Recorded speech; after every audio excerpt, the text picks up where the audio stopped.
नमस्कार, स्वागत है आपका हमारे नए वीडियो में।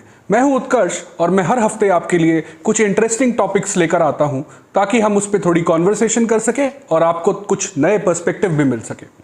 आज हम बात करेंगे मॉडर्नाइजेशन और वेस्टर्नाइजेशन की। इन दोनों टर्म्स को हम इंटरचेंजेबली यूज करते हैं, बट इन दोनों में फर्क क्या है और वेस्टर्नाइजेशन का इम्पैक्ट हमारे कल्चर पे कैसा पड़ रहा है। मॉडर्नाइजेशन का मतलब है किसी भी चीज को कंटेम्पररी सेटिंग के हिसाब से अपडेट करना, मतलब उसको आज के एनवायरनमेंट के हिसाब से ढालना। मॉडर्नाइजेशन एक कंटिन्यूअस प्रोसेस है सोसाइटी का। जैसे पहले हम ट्राइब्स में जंगलों में रहते थे और वहां से हम आज तक यहाँ पर जो पहुंचे हैं वो मॉडर्नाइजेशन के कंटिन्यूअस प्रोसेस से ही पहुंचे हैं। इसमें टेक्नोलॉजी का बहुत इंपॉर्टेंट रोल होता है। पहले हम बैलगाड़ी से ट्रैवल करते थे, मगर आज हम प्लेन्स और कार्स यूज करते हैं। ये मॉडर्नाइजेशन की ही देन है। हर जनरेशन लॉजिक के अनुसार आगे बढ़कर अपने आप को साइंटिफिक अप्रोच के और करीब लाती है। मॉडर्नाइजेशन इसी अप्रोच का नाम है। इनोवेशन और चेंज दोनों मॉडर्न सेटिंग के हिसाब से आगे सोसाइटी को बढ़ाते हैं। आज हमारे चारों तरफ जो हम देख रहे हैं, infrastructure, digital payments, modern means और मॉडर्न मेडिसिन, ये सब मॉडर्नाइजेशन के ही प्रारूप हैं।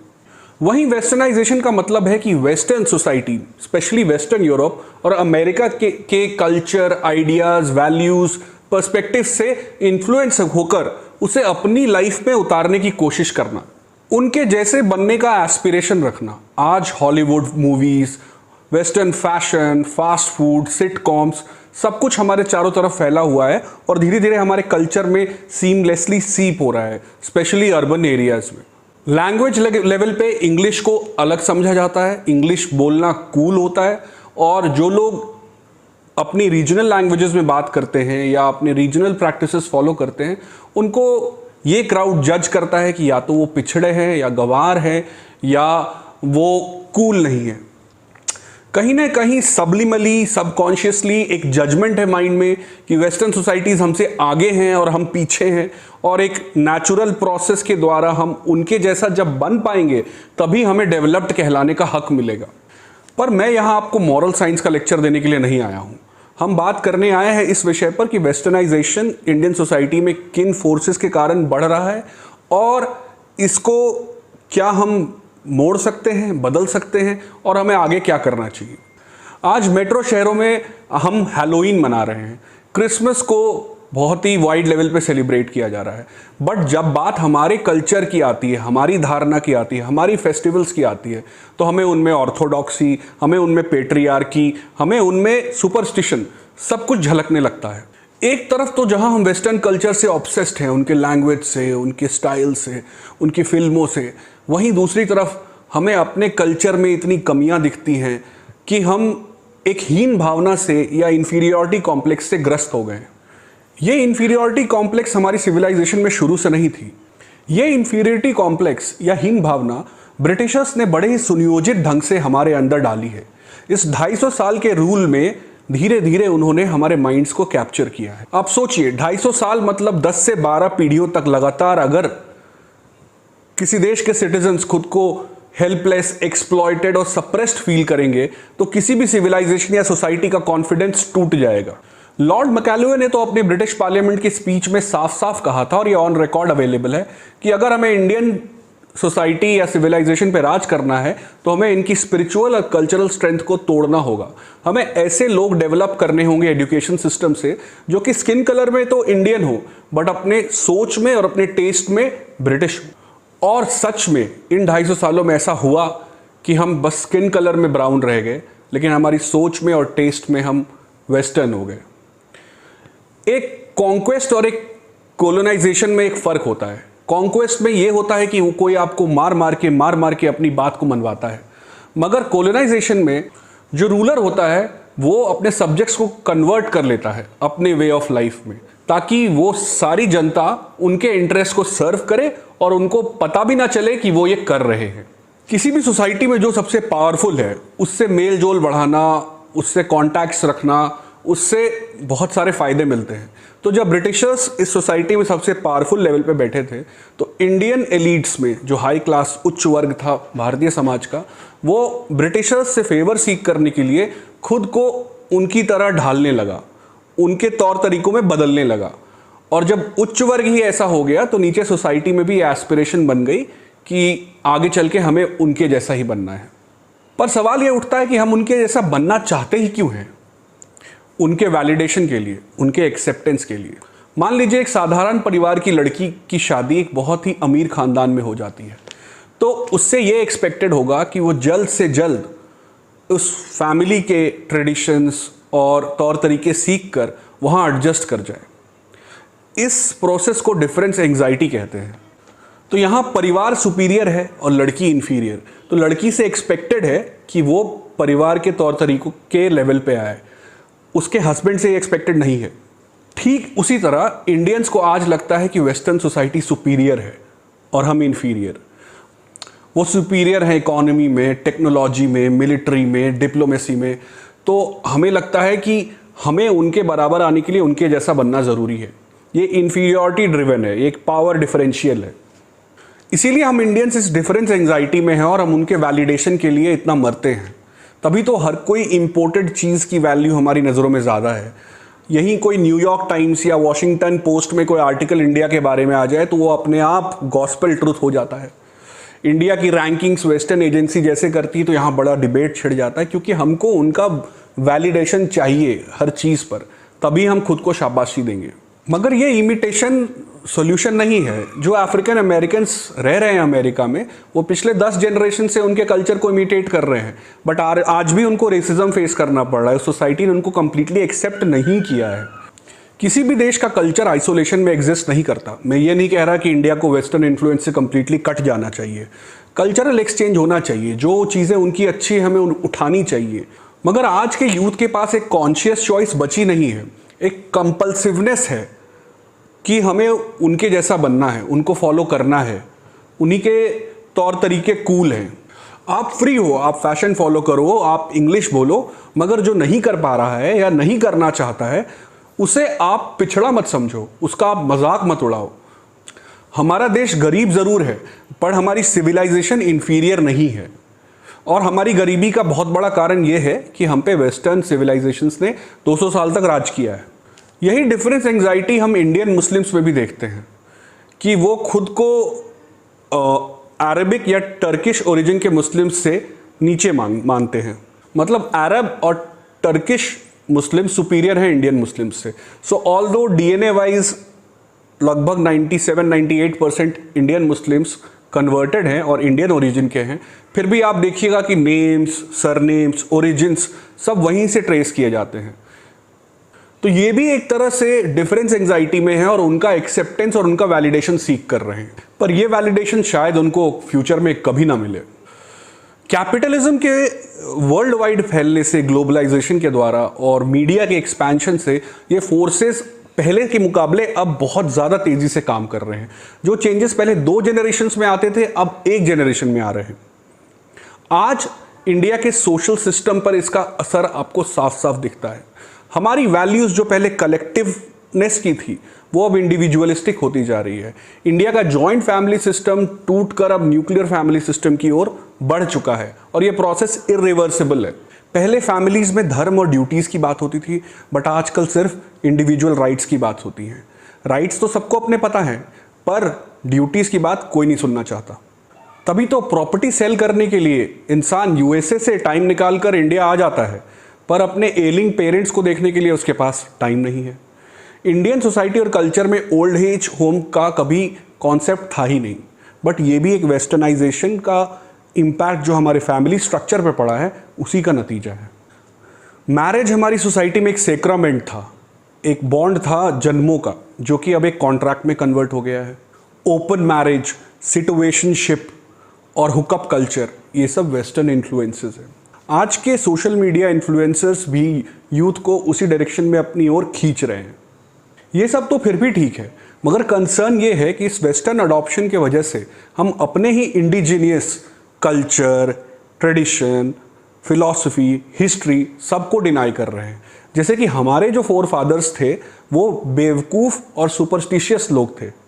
ये 5000 साल की जो सिविलाइजेशनल मेमोरी हमारी है, जिसको इतने मल्टीपल इन्वेजन्स और ब्रिटिश मिलकर नहीं मिटा पाए, उसमें कुछ तो खास बात होगी। जापान और चाइना तो ऐसा नहीं करते, उन्हें तो बड़ा फ़क्र है अपने कल्चर पे। वो वेस्ट से उनकी इकोनॉमी, उनकी टेक्नोलॉजी, उनकी इंडस्ट्री, उनकी लॉ, उनके पॉलिटिक्स, ये सब तो उठा लिए, पर अपने कल्चरल आइडियाज़, वैल्यूज़, नॉर्म्स, इनको इफ़ेक्ट नहीं होने दिया। वो आज भी अपने कल्चर को ना केवल प्रैक्टिस करते हैं, प्रिजर्व करते हैं, बल्कि परपेचुएट भी करते हैं। वेस्टर्न वैलिडेशन ही चाहिए तो आप मैक्स म्यूलर को पढ़िए। मैक्स म्यूलर ने इंडिया के बारे में कहा था कि ये सिविलाइजेशन इतनी रिच है कि दुनिया में ऐसा कोई भी थॉट नहीं है जो कि इंडिया में सोचा ना जा चुका हो। स्पिरिचुअली ये इतनी एडवांस सोसाइटी है कि इन्होंने मटेरियलिज्म जैसी छोटी चीज़ पर फोकस ही नहीं किया और स्पिरिचुअल कॉन्क्वेस्ट की ओर चल पड़े। तो मोटी बात यह है कि हमें उनके जैसा बनने की कोशिश में खुद को ही ना मिटा दें, अपने अस्तित्व को ना मिटा दें। प्लस बात यह भी है कि हम उनके जैसा बनना चाह क्यों रहे हैं? वो कौन सी परफेक्ट सोसाइटी है? उनकी सोसाइटी में रेसिज्म है, उनकी सोसाइटी में लोनलीनेस है, एंग्जाइटी है, डिप्रेशन है, क्राइम है, ड्रग अब्यूज़ है। तो वो कौन सी परफेक्ट सोसाइटी है जिसको एम्यूलेट किया जाए और उसकी ओर बढ़ना एस्पिरेशनल हो? उनको इमिटेट करते रहे हम इसी तरह, तो अगले 50 साल में इंडिया यूएसए की एक थर्ड ग्रेड चीप कॉपी बन जाएगा और वो सारी चीज़ जो हमें आज इंडियन बनाती हैं, भारतीय बनाती हैं, उसका एसेंस हम कंप्लीटली खो देंगे। अब एक बात आपके दिमाग में आएगी कि आज हमारे चारों तरफ जो भी है, ये बिल्डिंग्स, ये इंफ्रास्ट्रक्चर, ये डेमोक्रेसी, ये पार्लियामेंट, ये लॉ, ये आइडियाज़ भी इक्वालिटी के, फ्रीडम के और लिबर्टी के, ये सब तो वेस्ट से ही आए हैं, या हम जब वेस्ट के कांटेक्ट में आए तभी हमने अडॉप्ट की। तो हमारे सेंस में तो मॉडर्नाइजेशन ही वेस्टर्नाइजेशन नहीं हुआ।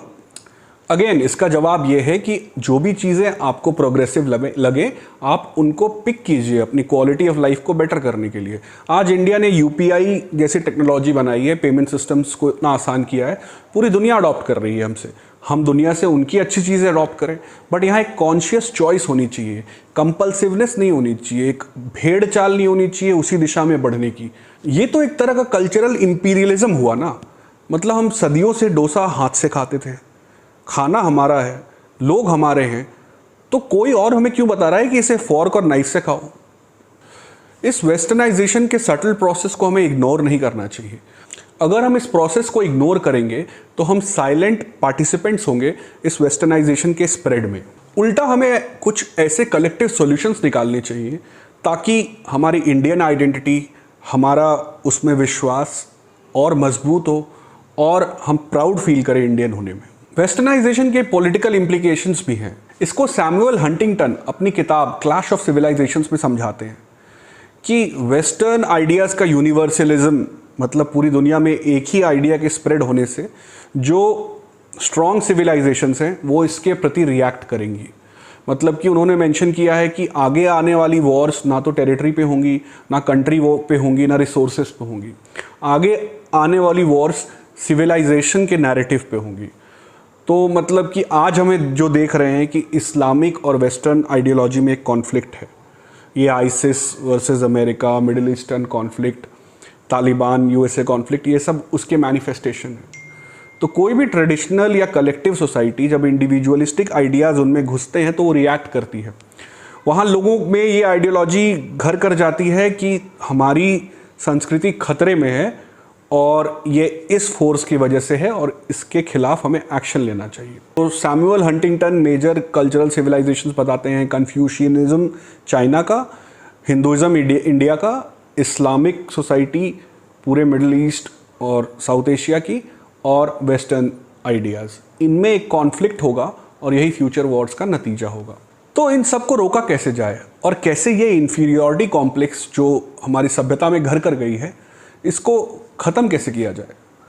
मेरे हिसाब से ये सब चीज़ें एक देश के कॉन्फिडेंस पर निर्भर करती हैं। जब हम इस दुनिया में इकोनॉमिकली, मिलिटरीली और डिप्लोमेटिकली इतने पावरफुल हो जाएंगे तो हम खुद को उनके बराबर समझने लगेंगे।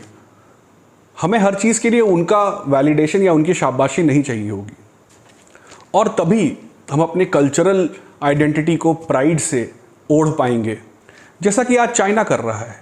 चाइना ने अपनी इकोनॉमिक मसल बिल्डअप की है और आज फिर वो उसी नैरेटिव पे जा रहा है कि we are the Middle Kingdom, हमारी किंग डायनेस्टी की हिस्ट्री है और हमारे साथ दुनिया ने गलत किया, लेकिन अब चाइना ही दुनिया पे अपना राज फैलाएगा।